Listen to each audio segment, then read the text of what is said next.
Парни, всем огромный привет. Много вопросов по пятеркам, много желающих их собрать только сейчас. И я, в принципе, прохавал текущий весь путь до хай-энда, который, в принципе, закрываешь абсолютно любой контент, только который есть в игре, без хедхантера. И могу с вами поделиться, какой самый лучший путь прогрессии текущей. На что именно нужно тратить деньги, чтобы не ощущать себя, что можно было купить что-то другое, что дало бы больше пользы для вашего прогресса. Обратим внимание на тонкости и на проблемные места. Начнем издалека. Что нужно, чтобы собрать билд и завести его?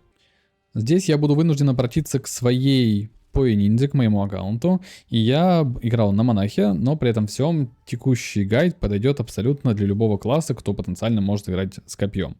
В частности, это монах, это дедайка, ну лучница, это хантреска. Любая абсолютно. Все будет примерно идентично. Дерево можете брать какое вам хочется, можете брать у любых других топов по ниндзя, можете пытаться брать какое-то приближенно мое и пытаться его накинуть на себя.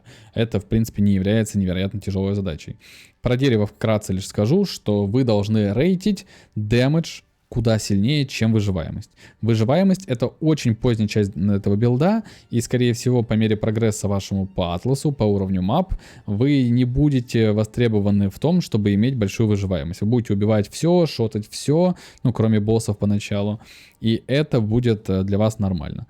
Потом вы уже придете к тому, что вам нужна выживаемость, потому что некоторые монстры просто не умирают. Потому что есть абисовские противные, или там какие-то рандомные пуки. Все в этом духе. Так вот, заходите на PoeNinja, который я прикреплю, и здесь со второго дня начинается. Я свапнулся на 81 уровне. Для свапа вам необходимо копье, башмаки и амулет. Все остальное можете брать относительно любое, как вам кажется, что у вас есть. Главное то, что у вас есть тушка на гибридную часть, то есть здесь есть Evasion Energy Shield, шляпа ясная, ну и посох низкого айтем левела, у которого требование к интеллекту небольшое. Ну и очевидно с Малисом, потому что Малис аура дает вам крит шанс. Тут вроде бы все понятно. Пояс, перчатки — это уже наживное. У меня здесь довольно хорошие были перчатки. А нет, не хорошие, говно полное. Посмотрел, что я запутался. Это были плохие перчатки. Поговорим предметно сейчас отдельно, что делать с копьем, так как только с ним нужно что-то делать. С башмаками и с амулетом делать ничего на старте не надо. Копье само по себе на трейде стоит сейчас очень малых денег. Вы можете его легко купить, и в принципе вот такое копье на почти максимальный крит шанс будет стоить 2 экзальта. Это цена ни о чем, но этого недостаточно, чтобы чувствовать себя прекрасно. Да, ваш билд до сих пор заведется, да, вы до сих пор сможете добежать до Т-15 с таким копьем, только скорее всего будут нужны кольца чуть получше, чем хотелось бы, но лучше его проапгрейдить. Вот 2 копья. Одно проапгрейженное, другое нет. Самое главное для нас — это крит шанс, который стал больше. Если на этом копье 12,8, то на этом 14,3. Это очень большая разница, потому что это то значение крита, которое потом мультиплицируется за счет различных дополнительных модификаторов, которые вы берете в дереве, в джевелах, еще в чем-то, в чем угодно. И финально оно как бы приближается к 100%, что нас, собственно-то, и интересует. Вы можете купить такое копье сразу же, и оно будет стоить дешевле, чем пытаться его докрафтить. Например, сделаем просто в тупую, уберем все, что здесь есть, нажмем именно на крит шанс 14%, вы можете примерно так же его искать на трейде, и поймем, что результатов нет. Скорее всего... А почему его нет? Это какая-то загадка на самом деле, но скорее всего поиск ломается, именно поэтому его нет. Но вы можете найти такое копье на трейде, у вас не должно остаться проблем. Но если вдруг вы почему-то хотите сделать свое копье, то вам необходимо открыть станок, засунуть сюда копье, и будет стоить ресурсов. Вот эта штука стоит довольно дорого, она только одна стоит 2,5 дивайна. Эта штука 30 штук будет суммарно стоить почти дивайн. И как будто бы с трейда купить лучше. Я бегал с таким копьем, в нем 7.3 базовый показатель крита в самих модификаторов, а верхний получается 14,3, да. Поэтому лучше всосать его с трейда. Если хотите сами по каким-то причинам, то вам, возможно, будет необходимо пробежать во втором акте, выполнить квест, в четвертом, для того, чтобы этот рецепт был точно вам доступен. Ну и для того, чтобы вообще этот станок открыть. Окей. С копьем разобрались, с башмаками из поя ниндзя берете, с амулетом из поя ниндзя берете. Что делать дальше? Дальше поговорим предметнее про кольца. Так как лига уже немножечко живая, ну, точнее, прожила, кольца, которые были необходимы на старте, стоят довольно мало. В вашем билде есть замечательный камень под названием Trinity, который дает вам большое количество дополнительного урона в зависимости от того, сколько вы наносите элементального урона разными стихиями, там, в равном порядке и так далее. Поэтому я рекомендую сразу же зайти на кольца, которые вам будут давать Fire и Cold плоский урон. Все остальное в кольцах вас не интересует. Вы не пытаетесь двигаться в сторону дефенса, набирать резисты. Это очень может быть дорого, особенно на старте для вас. Рекомендую просто взять урон, потому что, в принципе, урон на этом билде дает больше выживаемости, чем попытка капнуть резисты. Я, как вы можете видеть, бегал вот с такими вот резами. Очень долго с ними бегал, не особо парился, upper level, и до 91-го я дошел с отрицательными резистами. И лишь потом я подвинулся в сторону того, чтобы попытаться апнуть себе резисты. И как только вы купили себе такие кольца, у вас, в принципе, будет некоторый баланс по набиванию Trinity, и должно быть все не так плохо. При этом всем на перчатках нас тоже интересует Extra Fire и Extra Cold, если мы играем на монахе, ну или просто изначально на этих перчатках плоский Fire и плоский Cold Damage. Опять же, перчатки, которые я пользуюсь, я покажу чуть попозже. Как только вы смогли приобрести кольца неплохие, я рекомендую вам надеть Ingenuity. Он усиляет ваши кольца, и в принципе, так как мы опять не боремся за резисты, пояс из полезного предыдущий давал нам именно много жизни, у меня там была плоская жизнь, вот так играется намного лучше. Эти 30%, которые мы получили дополнительно сверху от колец в виде урона, ощущаются невероятно круто.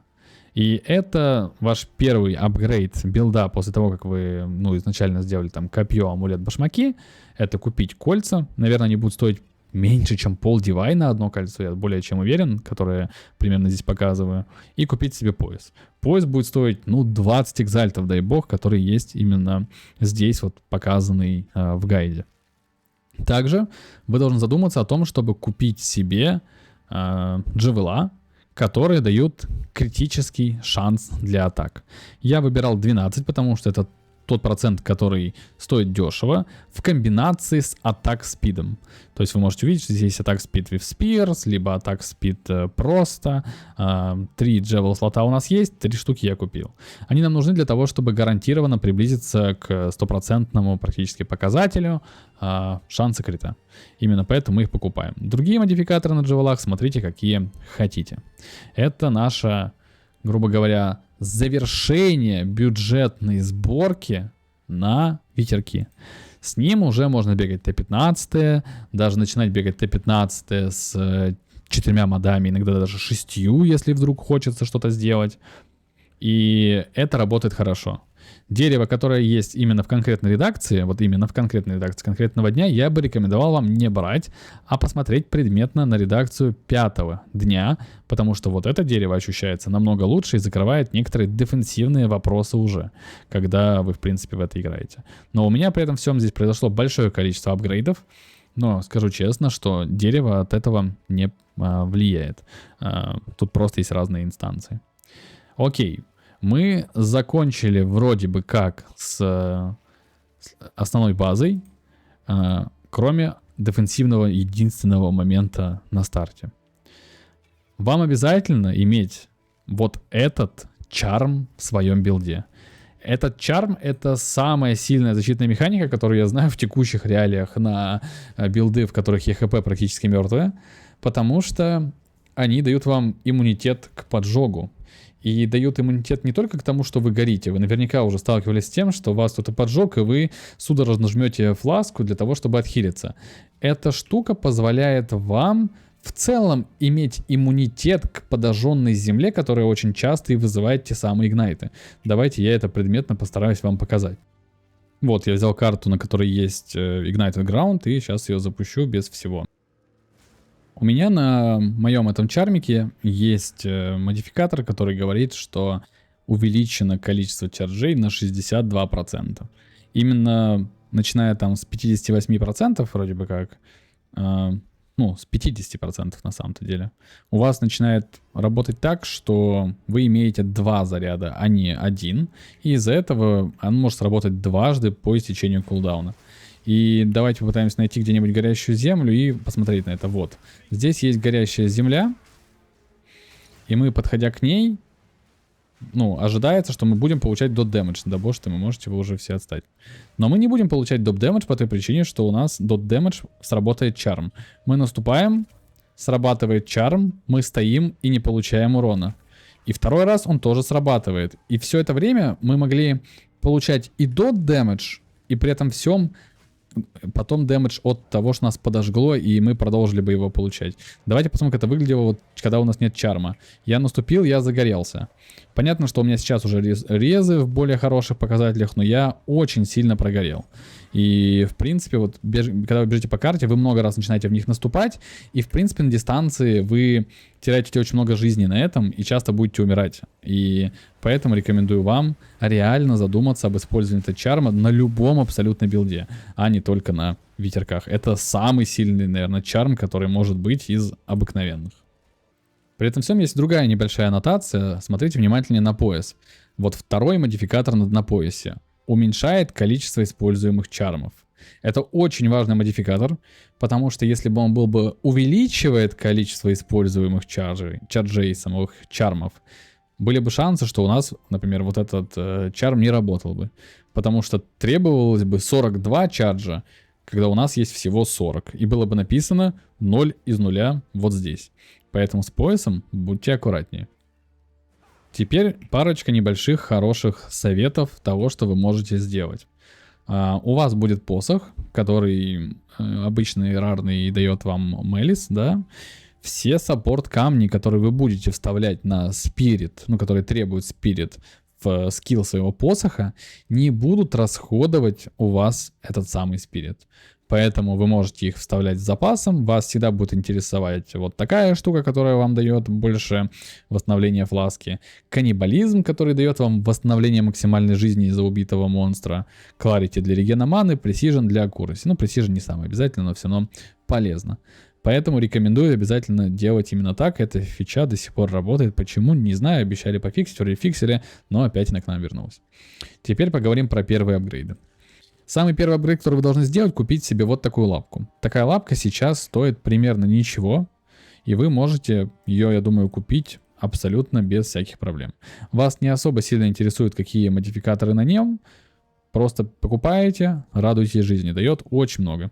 Я даже не ожидал, что он стоит уже настолько дешево, но, как видите. Следующий апгрейд уже становится дорогим. Вы можете пытаться улучшить свои рарные кольца, но моей рекомендацией было бы купить себе камень поддержки. Вы заходите в магазин, не в этот, и вас интересует гем, который называется Alrod Conviction.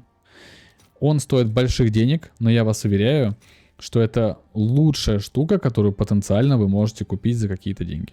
16 дивайнов потрачены будут с невероятным кайфом, потому что то, что делает данный саппорт, он позволяет вам использовать бараж и после этого 3 раза подряд нажать эмпаворментную атаку. Это невероятный quality of life, не увеличивается никакая перезарядка, она становится как была раньше и вставляется просто в бараж. Это первое, что вам стоит сделать. Это не лучше, чем попытаться там апнуть перчатки, улучшить копье какое-то, купить вот такое дорогое. С кольцом спорно. Кольцо может быть тоже довольно сильным геймчейнджером. Но как раз таки после того, как вы сделали это, вам стоит купить вот такое кольцо. Такое кольцо сейчас стоит до сих пор дорого, но оно дает вам примерно x2 дэмэджа. Почему говорю, что x2? Потому что оно заряжает всеми стихиями ваши ветерки. Как раз вот этот... у меня есть МТХ здесь, да, который делает фиолетовый цвет. Но вот такие вот различные там эффекты от огня, молнии и льда, это как раз делает кольцо. Ну, я могу просто его снять и показать, как выглядит без него, да. Вот. И данное кольцо, получается, заменяет нам башмаки и начинает работать как земля, дающая эффект нашим ветеркам, только без самой земли. И это дает очень много, потому что за каждый эффект мы получали 50 экстра дэмэджа, а так мы получаем теперь 150, но отказываемся от башмаков, поэтому 150 минус 50 это того 100 дополнительного урона у нас снова появляется. И после этого у нас освобождается с вами возможность поменять башмаки. Башмаки вы должны искать с большим количеством жизней, резистов, и то, чтобы это была база Energy Shield'овая, либо Evasion и Energy Shield. Я купил себе вот такие башмаки, но изначально они были не такие. Но чуть-чуть они отличались. Сейчас мы это с вами предметно посмотрим. Мне не хватало именно Lightning резиста, и хватало абсолютно всех других. Когда я искал башмаки, в поиск можно вбить Elemental Resistant, и здесь будет псевдо. То, сколько их хочется там иметь всего. Например, можно написать, 70 как нормальное значение, да. После этого также я пишу здесь, что это мне нужны башмаки. Rarity мне особо здесь не важная. И из-за того, что это меня интересовала база с Energy Shield'ом и база, на которой нет армора, мы делаем с вами вот так. Ищем. Нам находят какие-то башмаки. Мы с вами начинаем думать, что нас устраивает. Ага, мы забыли написать life. Максимум life. Также нас интересует 100 максимум лайфа хотя бы на башмаках. И до сих пор таких предметов много, просто потому что мы не требуем абсолютно никакой movement speed на них, потому что мы двигаемся с помощью нашего замечательного Whirling Slash. Именно поэтому нам можно купить башмаки довольно дешево. Но можно попытаться задрать еще модификаторы, например, 150 лайфа, но таких уже может не быть. Так у меня здесь написан псевдо-лайф, он скорее всего еще рассчитывает, различные другие модификаторы, которые люди вставляют в башмаки. Это бондеды, это стрэнджа еще может быть рассчитана какая-то штука. Но нам это сейчас не сильно важно. Окей. Напомню, мне нужно было закрыть один конкретный резистент. Так ведь? Что из этого можно сделать? Давайте покажу следующий гайд. Мы с вами ищем два резиста. Нас интересует Fire рез. Нас интересует Cold рез. При условии, что мы хотим закрыть, как я говорил ранее, Lightning рез. Ищем такие башмаки, находим. Вот они, замечательно. Покупаем. Купили? Потрясающе. После этого у вас есть новые руны экспедиций, или не руны, можно назвать как угодно, которые предлагают вам свапнуть что-то одно в что-то совершенно другое. И так как меня интересовал Lightning, я могу сказать, что а ну-ка свапни мне, получается, Fire Cold резисты в Lightning рез. И получается, что 40 и 34 будет конвертнуто в Lightning. Итого мы получили с вами 72 Lightning реза. Это очень много. Но это стало возможным. И это позволяет гораздо более гибко делать такие штуки. Потом, при этом всем, вы можете и делать другие манипуляции, пытаться свапать еще во что-то, если вам хочется.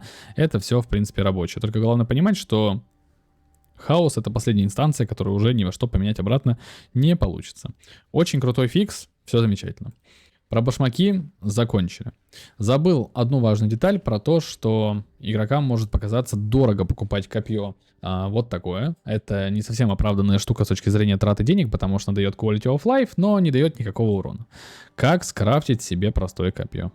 Заходите на трейд, пишите вот здесь вот копье, рарите его, выбираете нормальное и жмете поиск.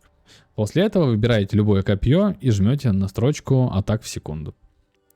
Оно выбирается минимальное, вас интересует, чтобы цифра была как можно больше. Вот 1.7 это самое большое базовое копье, которое можно получить. После этого вы его как купили, ваша задача сделать его магическим.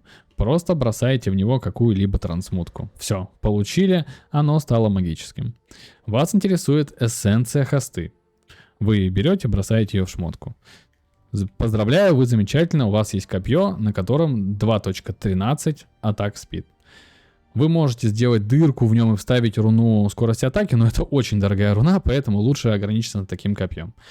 После того, как вы это сделали, в принципе, можете закидать его чем угодно, это не важно. Вы не пользуетесь данным копьем к атакующим, все, пользуйтесь им на здоровье. 2.13 это довольно большой атак спид, и в принципе вот так я движусь с этим копьем, который я скрафтил только что.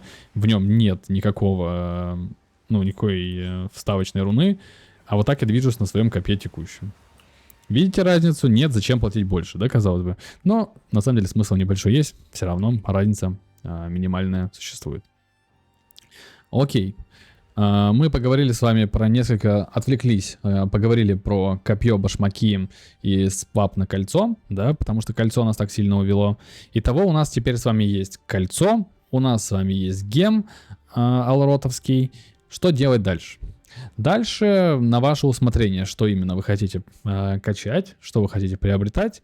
Но здесь начинается некоторая проблематика с тем, что Тринити начинает разваливаться при любых свапах.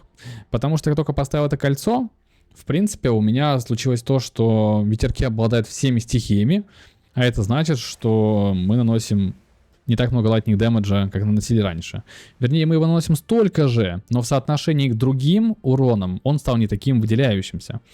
Из-за этого мое кольцо перестало так хорошо работать, как работало раньше для зарядки Тринити. И из-за этого мы начинаем здесь танцевать, думать, что сделать. Вариантов много. Первое, самое выгодное, все равно будет купить вот такое копье, потому что оно стоит сейчас довольно дешево. Такое копье, если не говорить про какие-то топовые роллы, будет стоить не очень дофига. Его оценивает очень низко прайс-чекер, но 13 оно будет стоить. Рекомендую покупать не карапченное, потому что в таком случае вы сможете его подивайнить, и это будет, возможно, дешевле, чем искать его с высоким роллом. На что смотреть? На первые 2 ролла смотреть не нужно. Нужно смотреть именно на критический шанс, и желательно, чтобы он был такой же, как был на вашем Тунг-Тунг Сахуре. И, кстати, это копье я еще не реборнил. Оно как у меня было базовое, так и осталось. Даже не знаю, можно ли его реборнить. На текущем этапе мы уже с вами вставляем в него другую руну, которая дает экстра дэмэдж всех элементов. Это просто банально больше урона нам даст в финальной инстанции. И после того, как вы купили данное копье, вы можете остаться на таком билде и играть в кайф и ничего не переживать. Но есть вариант в том, чтобы купить еще лапку арбитра. Да? Я не помню, как она называется, сейчас пытаюсь вспомнить. Подумал, что зачем вспоминать, если у меня в каком-то дне, в 5-м, скорее всего, присутствует эта самая лапка. Да. Я поиграл с ней, мне не понравилось, у меня разъехалась Тринити, и я понял, что с более дешевой палкой я ощущаю себя гораздо лучше. С точки зрения его набора набираются все 3 стихии именно в том балансе, который есть у меня, но у вас может быть все по-другому. Поэтому смотрите на свое усмотрение, но эта палка дает гораздо больше дэмэджа, чем дает какая-то другая, потому что в ней диапазон вот этого ролла довольно большой, здесь может быть 60 экстра фаер дэмэдж на некарапченной палке. Но у меня так вышло, что при карапте она очень плохая стала, но ничего с этим не поделаешь. Дальше, о чем мы еще не сказали про апгрейд. Это точно апгрейд, но при этом всем здесь нужно думать головой и попытаться понять, можете ли вы с помощью этого решить проблемы Тринити. Джебл замечательный из Абиса, который падает внутри Абиса при убийстве Рок Экзайла, который находился в нем с некоторым шансом. И так как у меня был с лапкой перевес в пользу Fire Damage, я подумал, что я смогу частично починить этот вопрос, купив Джевел, на котором не будет экстра файра, будет экстра лайтнинг, экстра колд. Мне этого хватило, но не очень успешно. Поэтому я все равно отказался от палки и решил поставить другую. Но данный Джевел позволяет вам получить как больше значительного урона, так и получить балансировку Тринити. Пользуйтесь этим, но такие джевелы стоят дорого. Такой джевел стоит, наверное, диванов 16, а может быть и больше. В зависимости от того, какой на нем ролл. Но если искать все там другие какие-то модификаторы, может быть дороже. Но при этом всем, если мы берем 2 модификатора, нету разницы, это Cold плюс Lightning, Lightning плюс Fire или Cold плюс Fire, все они уже начали стоить примерно одинаковое количество денег. В принципе, на таком этапе ваш билд уже будет убивать весь контент, всех боссов. Я даже убрал у себя здесь марку, которая позволяла генерить френзи чарджи, и бегаю без нее. И использую некоторые кастомные решения в разрезе того, какие геральды я использую, почему их использую и так далее. Касательно вейпан свапа, что мы делаем? Тринити. Тринити у меня используется только в атакующем сете, потому что оно ест много очень духа. При этом всем, как только у вас появляется Trinity на мапе, даже при Weapon свапе, когда вы бежите, получается Trinity отключается. Видите, его сейчас здесь нет, так оно есть.